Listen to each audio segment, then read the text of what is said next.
Thank you. So I can't even describe how excited and grateful that I am to be here tonight. This why and being here is really special to me. It's been an unbelievable wild ride this past year. I've had the opportunity to speak all over the world, 4 continents, all across the United States, from boardrooms to conference halls to classrooms. But being at the Y has been giving me the most butterflies and is the most special. Almost a decade ago, a Monday night in November of 2007, my mom and I came to the 92nd Street Y to hear Kathy Black, who was then the president of Hearst Magazines. And she had just launched a book, and we were giddy excited in the front row, which of course is abandoned tonight, but we were in the front row, so excited to hear this powerful, sophisticated, successful woman candidly talk about her professional life and her personal life. So I was just hooked on the atmosphere of the Y. Growing up, I always aspired to be a woman like her, but seeing and speaking to people like that wasn't exactly accessible, and definitely not at a $20 price tag. So then fast forward, 2009, I was a first-time manager of a sales team based in New Jersey, and we came into the city, to this Y, to hear Malcolm Gladwell speak, best-selling author of Tipping Point and Blink, and he had just launched Outliers. So he was talking about, what's the difference between successful people, the high performers, and regular people? So tonight, my mom and several members of that sales team are here, which is also so special to me.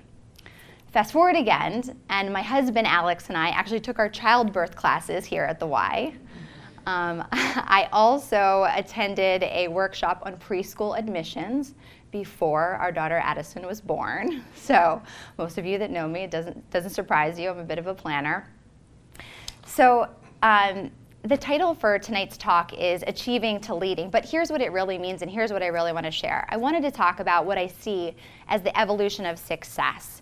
I believe that that's something that's happening inside you and around you. I think the definition of success is changing as more people become aware of how important it is to feel successful inside and not just on the outside. So in the early parts of your career, you're striving towards goals and you're really in that achieving mode, and a lot of developing yourself is about me, me, me. And then the traditional sense of success, at some point you're given this title, manager, owner, director, vice president. And then you're told, okay, now it's time to focus on we, and leading. But what if you accelerated that mindset? What if while you were achieving and striving towards your goals, you were also inclusive of those around you and helping them in their achieving mode? This isn't anything new. You've heard of this before, right?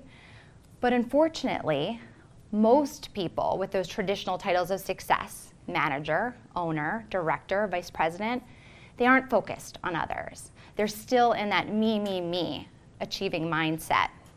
So my purpose and my mission for my business is to inspire young emerging leaders to aspire towards success, but with that mindset, and to strive towards achieving their highest potential, but help others around them achieve theirs. That's my passion. And my business, Why Millennials Matter, is about paving the way for them and helping transform companies and brands to invest in young men and women. Tonight, one of my greatest mentors is going to join us, Frances Hesselbein. Frances, if you don't know, is the former CEO of the Girl Scouts of the United States. She is the author of 29 books in 30 languages. She is still the editor of award-winning Leader to Leader journal. She's the CEO of the Frances Hesselbein Leadership Institute, a nonprofit here in New York. But even more incredible is she's the recipient of the highest honor that you can have in our country as a civilian, and that's the Presidential Medal of Freedom, awarded to her by President Bill Clinton for her work as a pioneer for women, for diversity, and for volunteerism. So Frances, she always calls me her battle buddy. She's taught me at a very, very deep level that leadership is about how to be, not simply about how to do. That the value and the measure a leader's character is actually what defines and predicts their performance and their results. So that's the type of leadership that I want to talk about, that leadership where you're striving to be one of values, of character, and of service. Does everyone remember Maslow's hierarchy of needs, that triangle, and it had all 5 levels? Thank you for nodding your head. Okay, good. So for me, that helped me think about how I imagined this transition of evolving to success from achieving to leading. And it's no coincidence that, of course, I imagined it with 5 levels. The book that Francis and I just released that Christine spoke of is called Peter Drucker's 5 Most Important Questions. And that book's a business tool. It's basically for you as an aspiring leader, as a tenured leader, to really better understand your business and rally your team around understanding your business. But that's different than what I wanted to share tonight. What I wanted to share tonight is more about a guide here and personally about that evolution towards achieving success. So this 5 guide is literally a reflection of my journey and the work that I've done coaching and mentoring young emerging leaders from all over the world. You know, there used to be this order in life where you'd finish your education, you'd go find a job, you'd get married, you'd buy a house. But what's extraordinary about young men and women today is that this generation, millennials, age 18 to 35, they really mix it up, right? They don't do things in any one particular order. They do just what feels right for them. And they feel less motivated to succeed using those traditional career paths to get ahead. They prefer to blaze the trail themselves, not just pushing back on the norms, but actually transforming what's possible. That inspires me. And they're purely driven by making a difference. Unfortunately, the media doesn't tell that story, right? But that's what I feel like is my role, is to tell that story. I'm clearly passionate about empowering and inspiring young men and women to achieve their highest potential. But ultimately, it's about believing in yourself and going after what you really want in life. That is my triangle. That's the base. The number 1 is self-belief. If you believe in yourself, everything is possible, right? Not just anything. Everything is possible. But the challenge is that that's much, much harder than it sounds. Keeping that self-belief alive and present and healthy takes a lot of work and mindfulness. So I wanted to ask you to picture someone that you equate with success. Okay, so maybe a celebrity comes to mind. Maybe you're picturing somebody in the media, an executive, a politician, a philanthropist, maybe an author. You can study them. You can learn about their journey. You can hear stories about their personal mission and their struggles. I did often. I still do. And there's one consistent sticking point that I see, and that is that at the core, they believed in the power of their dreams, right? So when people were knocking them down and circumstances seemed impossible to recover from, financially, physically, emotionally, they had that inner voice that broke through. It was that engine that kept moving them forward, and it was that beacon that helped them regroup, reflect, redirect, relaunch back towards those goals, believing in themselves. So I think if you ground yourself in that self-belief and you use that as a barometer of evaluating how you're doing and checking in and making sure that you're still on that path for what you want in life, it's like a muscle. It's something that you have to keep working at, you have to keep training it, and you have to keep it top of mind. When I was a junior in college at the University of Pittsburgh, I ran for student government president. And this is an undergraduate class of 18,000 students. So it wasn't a small undertaking. And for me, the stakes were really high. If elected, I was offered free tuition, a monthly stipend, a private office in the student union with an assistant and interns, and to me it was this opportunity to develop my leadership skills for all of those post-college dreams. So I decided to run with 2 of my friends, Sharus, who was president of the Asian Student Alliance, and my friend Joey. She was the vice president of the Black Action Society. And so we decided to run, and we were running against candidates that were predominantly in fraternities and sororities. So a lot of times we felt like this was an uphill battle for us, right? And then, to be honest, the race got ugly. We had people pulling down our posters, writing on them, I got to experience firsthand what racism was really like. And then came the campaign town hall. This is that opportunity where all the candidates running for board and for president were going to give their speeches. Okay, and we're in the student union, it's packed. I look out and I see students full, the entire room, and everybody was giving their speech in alphabetical order, so of course I was set to go last. But I looked out into that room, I saw all my friends, and I was confident. I felt like I got this. I was, in fact, 6th grade graduation speaker. So I felt like in my mind that this is my thing, I'm passionate, I can't wait to share my ideas. So I got up and it was my turn. And I got to the microphone, and I smiled, and I launched into my speech, and almost simultaneously, the fire alarms went off. The fire siren, and then the flashing lights, and then everyone was ushered not just out of the room, but out of the building. And I stood in the sidewalk with my friends. One of my good friends, Brandon, was there too. And I looked around, and I felt like, you know what? Maybe I can't do this. You know what, maybe I wasn't meant to do this. Maybe there's something that they're telling me that this isn't meant to be, because we also learned that this wasn't a real fire. This was on purpose, right? So looking around at my friends, they actually looked at this as a rallying cry for winning this race, and they got me pumped back up.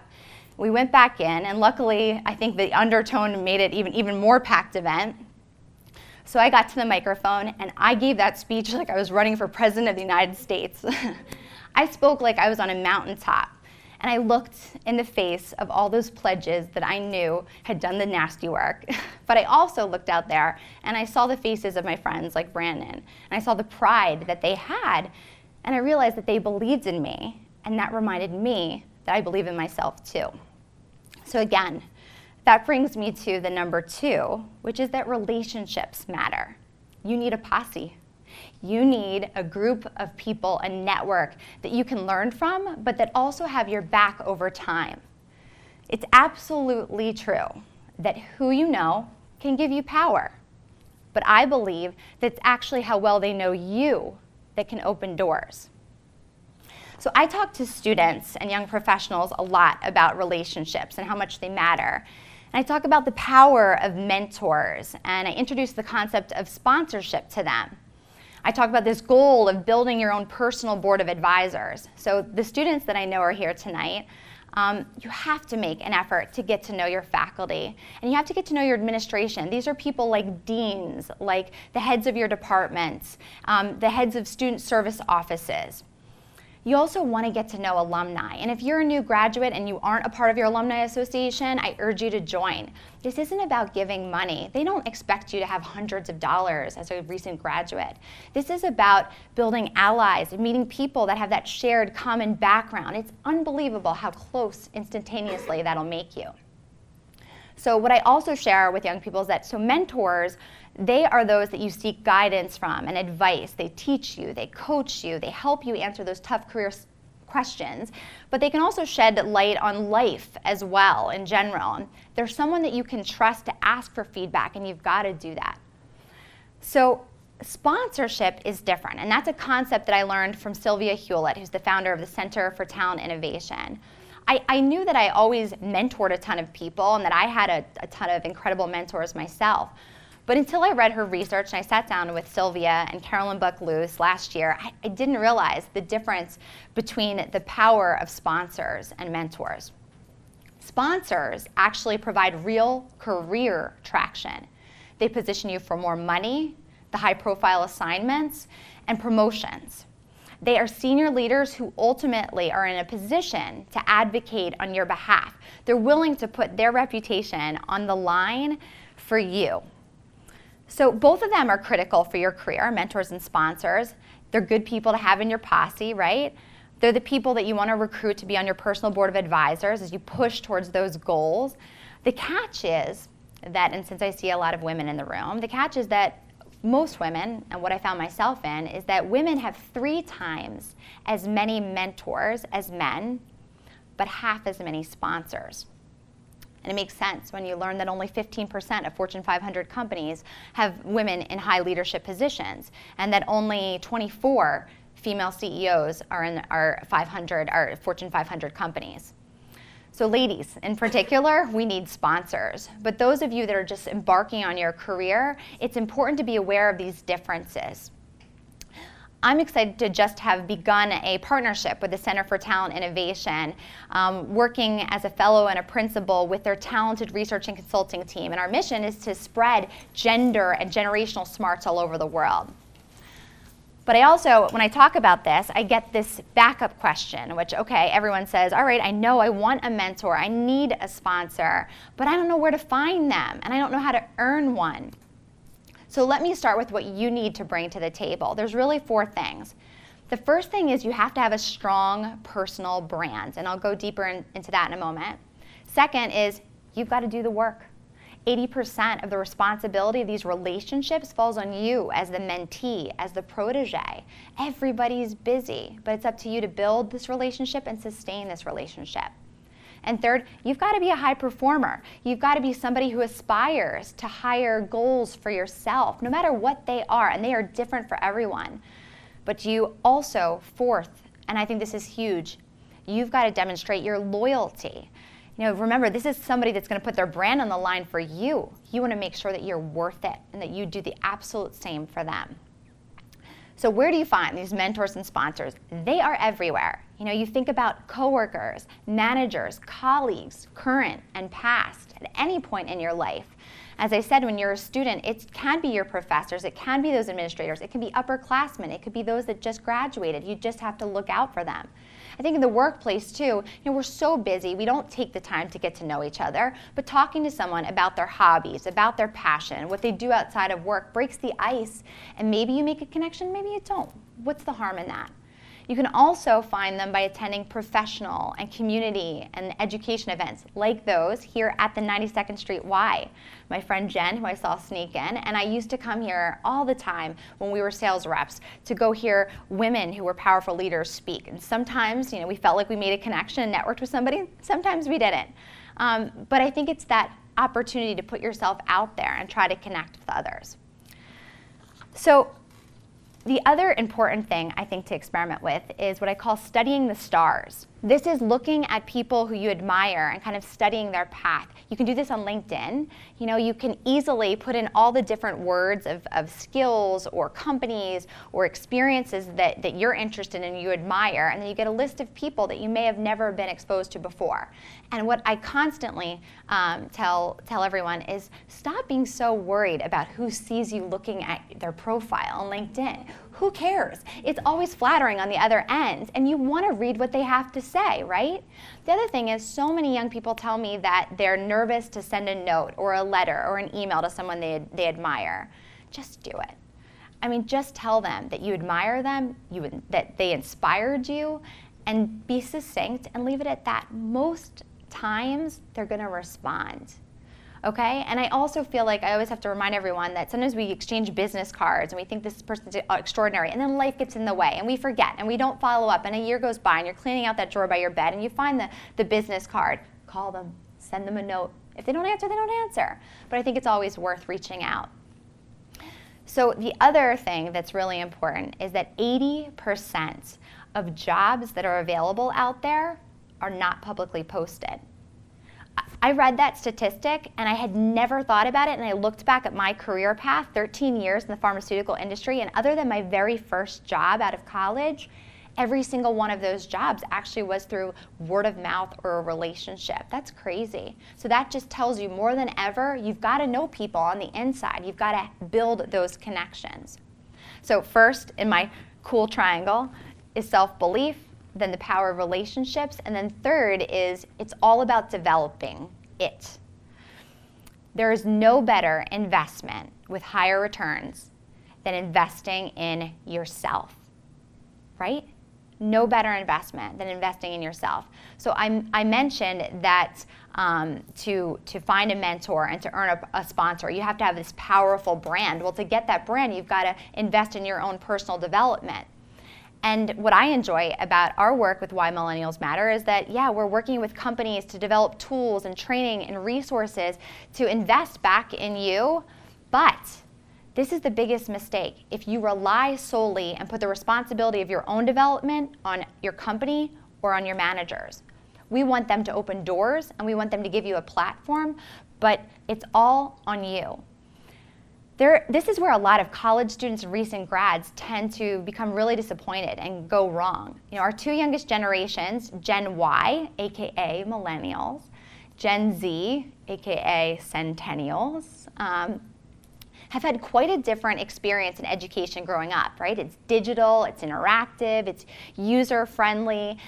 They have this experience with education where there's an abundance of resources, an abundance of information. It's flying at you. So when you're going through school and all of a sudden graduation is approaching and you don't have a job offer in hand, or when you do walk in the door at that first day on the job and you have to sit through a 2-hour HR PowerPoint on your benefits, there's no guide to really how to do your job. There's no coach to help you plot your next play. There's no playbook for how to stand out. It's very discouraging. And I feel like that's where a lot of young people check out and feel like this wasn't the best investment for them, or they're struggling. And unfortunately, there aren't enough mentors and managers that are focused on helping them achieve and break through. So one thing that I know about the millennial generation, our youngest generation in the workforce, is that they're extremely entrepreneurial. 54% of millennials aspire to own their own business or already have their own business. And I think that's incredible. It only gets higher with those that are in high school. So what I think of that is that needs to be harnessed in the workplace, small or large companies. We need to figure out how to give them the opportunity to innovate. And what's even more incredible, especially in my work working with all my millennial muses, is that they love to learn. The amount that they can teach themselves online through YouTube, through Udacity and design thinking and MOOCs and all these crazy things, it's unbelievable. So they feel so confident about how they develop themselves outside of work and then totally insecure about their development at work. What is that? Why is there that mismatch? So the other thing about your brand is that it lives in 3 ways. It lives in person, it lives on paper, and it lives online. So as students, we talk about how to make, how to have a powerful introduction in person, to how you put together your resume and your portfolio on paper so you're ready for that interview, and then clearly online how you represent yourself. So one way for you to start thinking about how to work on your personal brand is think about 2 things. One, how do you believe that people see you? How do people perceive you? Then think about how you perceive yourself. What would you like them to see in you? What strengths, what talents, what's special about you that you want out there in the world? Those can be 2 different things, right? So figuring out how to connect those things, that's where you do the work. That becomes your roadmap. And there's 2 things I want you to look out for. The first is first impressions. First impressions are so critical. We make judgments in as little as 3 seconds about what you're wearing, your appearance, about your confidence and your competence, your mannerisms, your body language, your demeanor, all of that. The number 1 trick in leaving a positive first impression is a powerful introduction. So if you spend time working on your personal brand, you're going to start getting more comfortable with what you want to project in the world, what you want to share with people, and you're ready for those moments. I think we're all so busy, especially all of us in the greater New York area. We're running from this to that, and it's important to stop and take a moment before you walk into a new setting, a setting where there might be people that you don't know. Evaluate and assess that situation. Is it informal? Is it formal? Is there going to be sidebar conversations or more, professional speak? Your attitude, your posture, your smile, your eye contact, your handshake. You actually have to manifest and think about those things before you walk into the room, right? Being on time, so important. I know Frances is here, right? That's the Pennsylvania girl in us, is being on time. Why isn't anybody early anymore? Be open, be positive, be confident, make small talk, and obviously be yourself, but present your best self. The second thing about your personal brand is think about a time when somebody walked in the room, it was a male or female, and they just owned it. You felt like they were the most dynamic person and that they were able to command the attention and win over everybody that was there. Someone who just has that it factor, right? Well, the Center for Talent Innovation calls that executive presence. And while it may seem that some people just get it and are born with it, actually, it's proven that you can work hard to achieve that anyone can build executive presence if you're mindful of it. And it breaks down into 3 ways. Executive presence is communication, appearance, and gravitas. So what I mean by communication is being succinct, over-prepared, and conversational. This is not the person who's flustered running from meeting to meeting. Appearance. Being well-groomed, pulled together, and dressed to not distract. This is not about looking like a supermodel, and this is not about looking like everybody else in the same uniform, okay? But it's about looking polished and presentable and poised. And actually, appearance doesn't make you, but it will break you. Gravitas. This is the most challenging, I find, when you're early in your career, and particularly students, we talk about this a lot, because gravitas has this connotation that it's about years of experience and it just takes time to grow it. But actually, gravitas is about owning the room.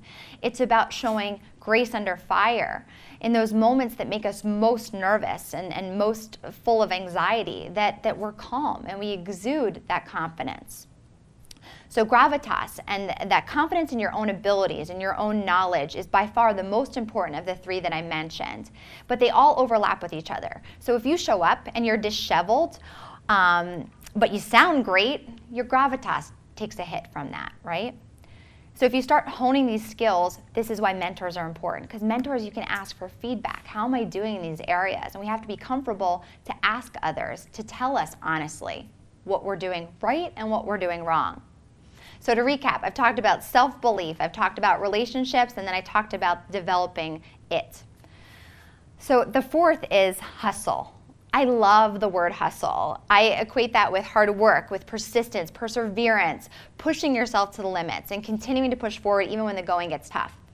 I take after my grandfather in that I am and have always rooted for the underdog, the person who was underestimated but had the grit and the hustle to achieve their goals and win.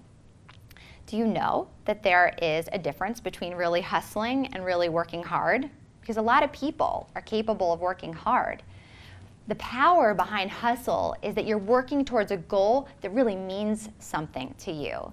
It matters. There's this other thing that I talk about that's called passion gut checks. That's where you take the time and you force yourself to really think about what it is that you love. What subject would you talk about endlessly? And then figure out if you are on the path to progressing a goal that's important to you. You need a goal that truly motivates you. You're not going to hustle if you don't believe in your end results, and you're the only person who decides how hard you're going to work. So you've got to choose something that you really want to fight for.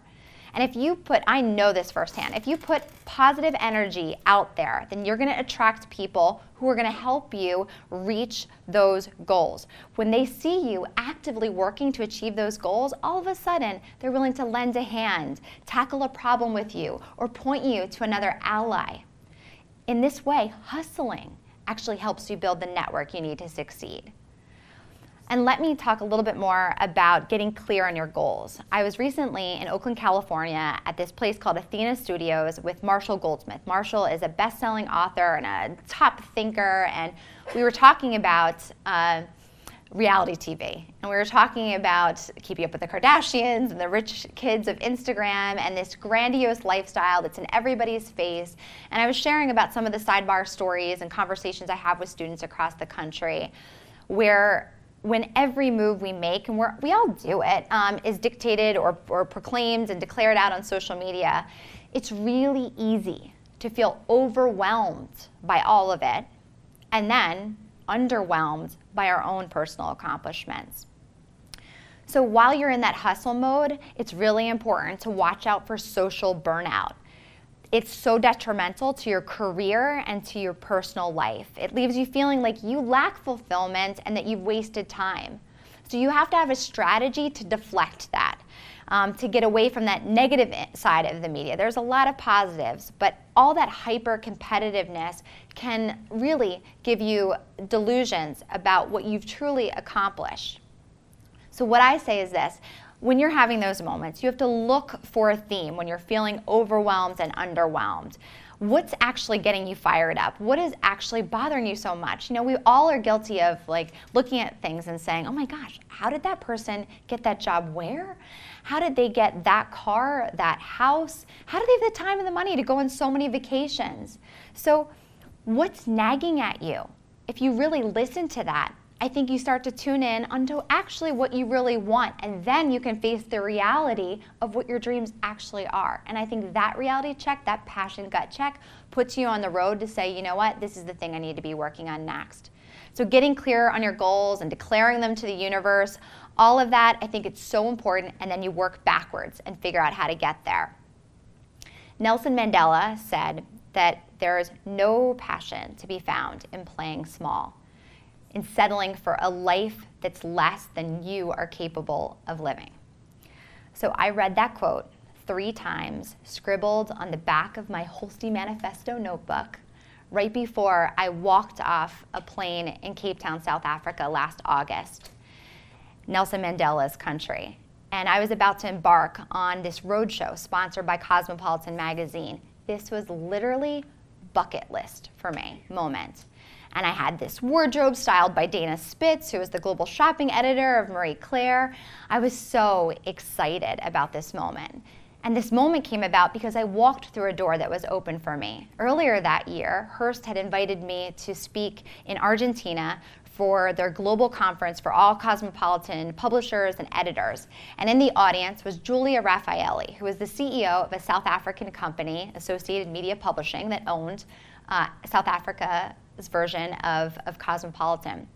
So she had this light bulb that went off, and we made a connection, and she asked me would I ever consider coming to South Africa. Mind you, I have a 1-year-old at home. This is my first international trip away from my family, and I say, absolutely, I'm there tomorrow, let's do this. So I really, fast forward even that, the fact that then I was able to travel with her from Cape Town to Johannesburg every day, meeting all the top global brands in every category, and being in this country that I dreamed about visiting. I really believe that if you're clear on what you want out of life and you believe it, you can dream it and you can achieve it. So that year of opportunity that I keep talking about and I've reflected on followed a pretty intense year of change and challenge professionally for me. And it always gets me thinking that, you know, it's much more often that you hear people's successes versus their failures and their struggles unless they open up and share. And that's my challenge to everybody in this room, is that we be that type of person that shares and talks about the struggle openly with those on our team, our friends, our peers, our colleagues, those that we're mentoring. It took me 13 years of working in global pharmaceutical companies to get clear enough on how badly I wanted to be an entrepreneur. Not just dip my toes in it, as I did here and there, but full force go for it.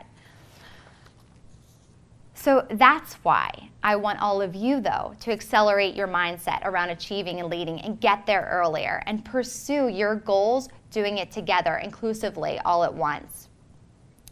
The last thing on my pyramid, the very top, is this idea of present and authentic leadership. I referenced Frances Hesselbein's philosophy of leadership is how to be, not how to do.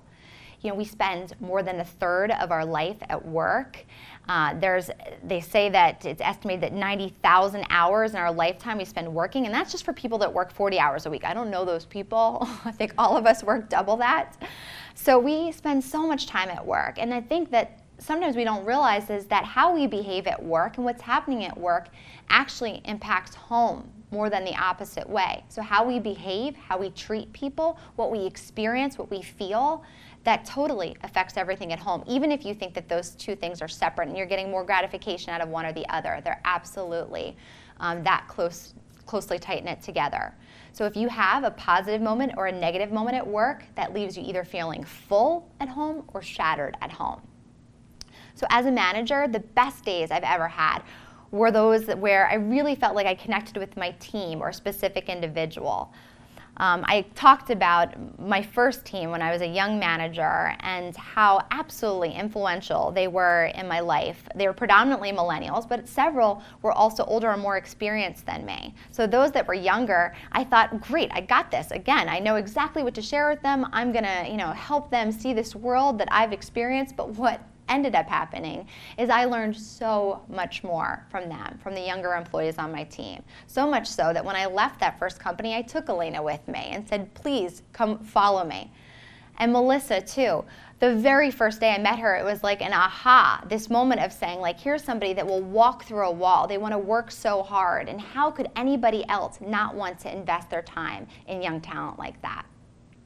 I also had a woman on my team who had previously been a sales manager and then had moved into an executive sales rep role because she wanted to focus on building a family. And I remember preparing for that meeting thinking, okay, I have no idea what I'm going to share with this woman, and I don't know exactly how to coach her. So I just decided to scrap it all, throw it out the window, that approach, and I decided to just focus on getting to know her and having her get to know me and how much I cared about supporting her. And over time, this is before I was married and before I became a mother, I learned obviously how important both her career and her family were to her. And that ultimately it would be ideal for her to be in a job share situation with another extraordinarily talented woman on our team who also was growing her family. So once I figured out what I could do for them, how they needed me, I felt like I was ready to go to battle. And isn't it sad they have to go to battle for things like this? But it's true. You have to convince leadership that this is the right thing to do for talent on your team, particularly those that want to balance both their family and their career. But ultimately, we got the job share approved, and I knew that they expressed to me that this meant a lot to them, and I knew that it was important, but not until years down the road that we've kept in touch, that they send me these thoughtful notes every time another baby joins both of their families. And they say how important it was to them that they were able to be in this position to grow themselves and care for themselves and their career, but also their family. And I can tell you that that type of leadership is not easy. You know, it's not easy when you're pushing back against the norms and pushing traditional companies to try to think about things different and try to focus on people, not just results. And it can feel lonely sometimes, but it's so important that we be that type of leader. It's also very important that leadership can shine at every age. I have to share this story because it reinforces why that I know that spending time with young emerging leaders has big payoffs for this world. So when I first moved from Pittsburgh, Pennsylvania to New York City, I did the only thing I knew for trying to get to know people and make new connections. That was get involved with a nonprofit and volunteer. And the organization I got involved with is Girls on the Run. And basically, you worked with 3rd through 5th grade girls, and each week you had a lesson, and you talked to them about team building or good sportsmanship or confidence, and then they did a physical activity, and then they ran a little bit because the whole goal was by the end of it that they would run a 5K. So, okay, I want you to imagine 3rd through 5th grade girls. And I'd pick them up from PS 190 and we'd go to Asphalt Green. And one day we were in the middle of a lesson and we were talking about healthy body image. And this is a really important message for girls, right? So myself and the other coaches were talking about this. And one of the 3rd graders was like flailing her arm, needed our attention. She was really important that she spoke. We told her name was Alex. We were like, Alex, we're just going to finish this lesson and then we'll give you a moment to talk. And she was like, no, we cannot wait. It is so important. So we were like, okay, this should be great. Let our youngest member of our team stand up. So Alex stands up and she says to the rest of the girls, do you know Hannah Montana? And they were like, yes. This is pre-twerking Miley Cyrus days, okay? So they're going, yes, we know her. Do you know her? What's going on? And she says, okay, well, I'm the next Hannah Montana. They're like, imagine if you said that today in certain peer dynamics. There'd be like this face, there'd be rolling of the eyes, like, what is she talking about? Is she crazy? But not this group. They were like, what does that mean? Are you going on TV? What's happening to you? And she said and went on to say, I sing, I dance, my mom's getting me guitar lessons, I'm the next Hannah Montana. Like, that was it. And so what we watched progress over the next couple weeks was pretty extraordinary. Alex was 8 years old, 8. And her confidence in herself actually inspired those other girls that were older. Every week they'd be sharing things about what they were dreaming about or what they wanted to do, and the girls would be like, yes, we're behind you, we can do this. So they should have started a rock band. We'd be on the road by now. But that story just has always lived with me because I think it's just so important. What if we could make every team look and feel like that? You don't have to be president. You don't have to be the CEO to be a leader. And I do see an alarming new trend in young men and women who are not aspiring to be managers or at the head of companies anymore because they perceive this lack of connection between what they value and the people they see in those roles, and that is troubling. So for those of you in this room that are experienced, it is so important that if you see someone that's young, that's talented, but you perceive that they have some lack of interest in moving up, that you make the time to talk to them about this concept of leadership is how to be. You don't have to be like that person. Everybody can chart their own path in terms of their values, their character, the impact they want to make on others. One of my favorite quotes from Maya Angelou: people will forget what you said, people will forget what you did, but people will never forget how you made them feel. If you look at my resume and I recite my career path to you, I had early on in high school opportunities to be in international leadership programs. I competed and won national business competitions. I told you I was elected to student government president at a large university. I had multiple job offers at graduation. I was the student speaker in front of my family and friends. And in my 13-year career in pharma, I was promoted 6 times, essentially every other year. But I never saw it that way when I was in my 20s. There were so many moments where I was just absolutely hard on myself, where I was absolutely feeling like I haven't achieved everything yet. There's something missing. I'm not doing things right. And I'd really beat myself up when there'd be a mistake, whether it was professional or even personal. My mom used to always say that she wished that she had a crystal ball so that she could show me and promise me that everything was going to work out and that I was going to be successful and, more important, happy. She would say that she wished that I would recognize how much I'd accomplished in this very moment, how far I'd come, how far we'd come. This goes back to why I feel this 5 guide is so important and makes the difference. That self-belief, I had it, but sometimes I needed somebody to remind me of it, to throw gas on the fire and relight it for me. And that's why your network is important, personal, your family, your friends, but professional, these mentors and sponsors and a board of advisors. If you believe in yourself, everything is possible. Again, it's indisputable that who you know can give you power, but it's how well they know you that can open up doors. And there's no better investment than investing in yourself. And if you're working towards goals that really matter to you, if you're hustling towards something that you want to fight for, and making time for those passion gut checks, the ride is much more fulfilling. And leadership is how to be, not simply how to do. If you get the being right, then the leading will follow. We should never stop working on ourselves, developing that elusive it. It's not an easy overnight task, but if you can celebrate your progress along the way and get others around you to celebrate theirs as well, sharing your stories, I think that's success at a much deeper and more significant level. So I want to thank you so much for being here tonight, for giving me the energy and the inspiration to do what I love and to absolutely appreciate this moment. Thank you.